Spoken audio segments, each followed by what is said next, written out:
Now, the United Opposition says it will not be business as usual if the government fails to heed their call and further lower the price of fuel.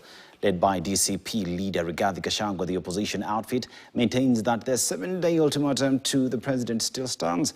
As Ian Keitani now reports, Gachagua's sentiments came even as Jubilee Deputy Party Leader Dr. Fred Matiang'i urged the youth to register as voters and take part in electoral processes in order to help shape not only their destiny but the country's too. Saturday afternoon, and DCP leader Rigathi Gachagua led a section of the United Opposition to Nairobi's Kawangware area. It was during the charged political rally that the former deputy made clear their intention to lead anti-government demonstrations if their plea for fuel price reductions falls on deaf ears. Sisi tumekupatia siku 7 upunguze bei ya mafuta, utoe hiyo shilingi 40. Ukikosa kufanya hivyo, tutaambia Wakenya, watu ya Dagoretti, watu ya Kanairo, watoke kwa barabara, tusimamishe Kenya. Gachagua, who was accompanied by his political lieutenants in the capital, did not shy away from hitting back at President William Ruto, who accused the United Opposition of lacking a clear agenda for the country. Ile pesa umeiba ya wagonjwa pale Kenyatta National Hospital, uregesha hiyo pesa, wagonjwa wanuliwe dawa na wanuliwe chakula. Tumejaa maharabee kila weekend kwa sababu SHA haifanyi kazi.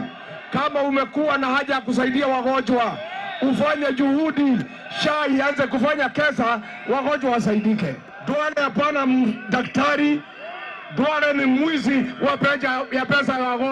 As the race for the house on the hill heats up, the United Opposition maintains that their sole agenda is getting President Ruto out of office, maintaining that his policies are causing more harm than good. Tukawadanganya kwamba tutainua vijana, tutawatoa kwa mawe, kina mama mboga, tutawatoa chini, tuwalete juu.